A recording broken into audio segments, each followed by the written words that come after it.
আসসালামু আলাইকুম ওরহমতুল্লাহি ওবরাকাতুহ। আশা করছি সকলেই ভালো আছেন। তো বরাবরের মতো নতুন আরেকটি ভিডিও নিয়ে আমরা হাজির হয়েছি। আজকের ক্লাসটি হচ্ছে চতুর্থ ক্লাস। আজকে আমরা চতুর্থ ক্লাস নিয়ে হাজির হয়েছি। তো আজকে আমাদের টপিক হচ্ছে মাখরাজ। গত 3টি টপিকে আমরা পড়েছি হরফ।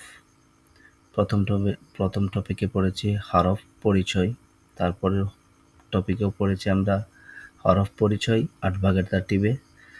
তৃতীয় টপিকে পড়েছি হচ্ছে হরফের অনুশীলন, হরফ পরীক্ষা।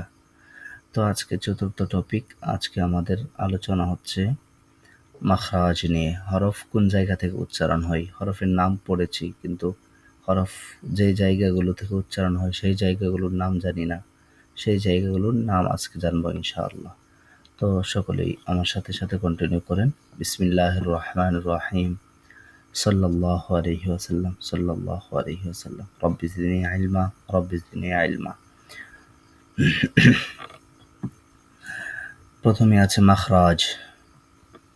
মাখরাজ বলা হয় হরফ উচ্চারণের স্থানকে মাখরাজ বলে।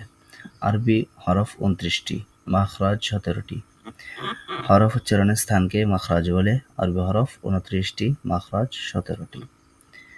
তাহলে 17টি মাখরাজের প্রথম মাখরাজ আমরা পড়ছি। 1 নম্বর মাখরাজ, হলকের শুরু হতে হামজা হা, হামজা হা হলকের শুরু হতে। 2 নম্বর মাখরাজ, হলকের মধ্যখান হতে আইন হা, আইন হা। 3 নম্বর মাখরাজ, হলকের শেষ হতে গাইন খ, গাইন খ। 4 নম্বর মাখরাজ, জিহ্বার গোড়া তার বরাবর উপরের তালুর সঙ্গে লাগাইয়া 2 নকতাওয়ালা কফ, উপরে 2টা নকতা আছে তাই 2 নকতাওয়ালা কফ। 5 নম্বর মাখরাজ, জিহ্বার গোড়া থেকে একটু আগে বাড়াইয়া তার বরাবর উপরের তালুর সঙ্গে লাগিয়ে মধ্যখান পেঁচানো কাফ, কাফের মাঝখানে একটা পেঁচানো আছে সেই জন্য আমরা মধ্যখান পেঁচানো কাফ বলছি।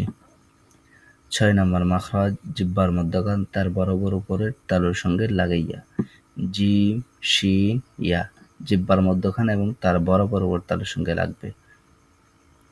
7 নম্বর মাখরাজ, জিহ্বার গোড়ার কিনারা, জিহ্বার গোড়ার কিনারা উপরের মাড়ি দাঁতের গোড়ার সঙ্গে লাগাইয়া, জিহ্বার গোড়ার কিনারা উপরের মাড়ি দাঁতের গোড়ার সঙ্গে লাগাইয়া বদ, বদ। 8 নম্বর মাখরাজ, জিহ্বার আগার কিনারা সামনের উপরের দাঁতের মাড়ির সঙ্গে লাগাইয়া লাম। 9 নম্বর মাখরাজ, জিহ্বার আগা তার বরাবর উপরের তালুর সঙ্গে লাগাইয়া নুন। 10 নম্বর মাখরাজ, জিহ্বার আগার পিঠ তার বরাবর উপরের তালুর সঙ্গে লাগাইয়া গ। 11 নম্বর মাখরাজ, জিহ্বার আগা সামনের উপরের 2 দাঁতের গোড়ার সঙ্গে লাগাইয়া, জিহ্বার আগা সামনের উপরের 2 দাঁতের গোড়ার সঙ্গে লাগাইয়া প দাল তা। 12 নম্বর মাখরাজ, জিহ্বার আগা সামনের নিচে 2 দাঁতের পেট ও আগার সঙ্গে লাগাইয়া সদ সিন ঝা, জিহ্বার আগা সামনের নিচে 2 দাঁতের পেট ও আগার সঙ্গে লাগাইয়া সদ সিন ঝা। 13 নম্বর মাখরাজ, জিহ্বার আগা সামনের উপরের 2 দাঁতের আগার সঙ্গে লাগাইয়া গ দাল সা। 14 নম্বর মাখরাজ, নিচের ঠোঁটের পেট সামনের উপরের 2 দাঁতের আগার সঙ্গে লাগাইয়া ফা।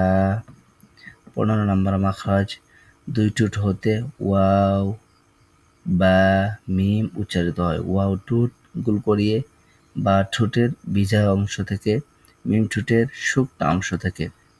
17 নম্বর মাখরাজ, মুখের খালি জায়গা হতে মদ উচ্চারিত হয়, মুখের খালি জায়গা হতে মাদ উচ্চারিত হয়। মাদের হরফ পড়া যায় যেমন বা বু বি। 17 নম্বর মাখরাজ, নাকের বাঁশি হতে গুন্না উচ্চারিত হয় আন্না আম্মা। তো আজকে আমাদের চতুর্থ ক্লাস শেষ হলো ইতিমধ্যেই আলহামদুলিল্লাহ। আমরা একে একে দৈনিক একটি ক্লাস পড়ে যাচ্ছি, আমাদের সময় পার হচ্ছে, আমরা ইলম হাসিল করছি। তো আপনারা যারা আমাদের ইউটিউব চ্যানেলে নতুন তারা আমাদের চ্যানেলটি সাবস্ক্রাইব করবেন এবং আমাদের কমেন্ট করে জানাবেন কী ধরনের ভিডিও চান এবং কী বিষয়ে জানতে চাচ্ছেন সেই বিষয়টা জানাবেন এবং আমাদের ভিডিওগুলি শেয়ার করে ছড়িয়ে দিবেন। আর ফেসবুক থেকে যদি কেউ দেখে থাকেন, যারা দেখছেন ফেসবুক থেকে, তারা অবশ্যই ফেসবুক পেজটি ফলো করে রাখবেন এবং শেয়ার করে অন্য ভাইকে ছড়িয়ে দিবেন। তো ভালো থাকবেন, সুস্থ থাকবেন। আসসালামু আলাইকুম ওয়া রাহমাতুল্লাহি ওয়া বারাকাতুহু।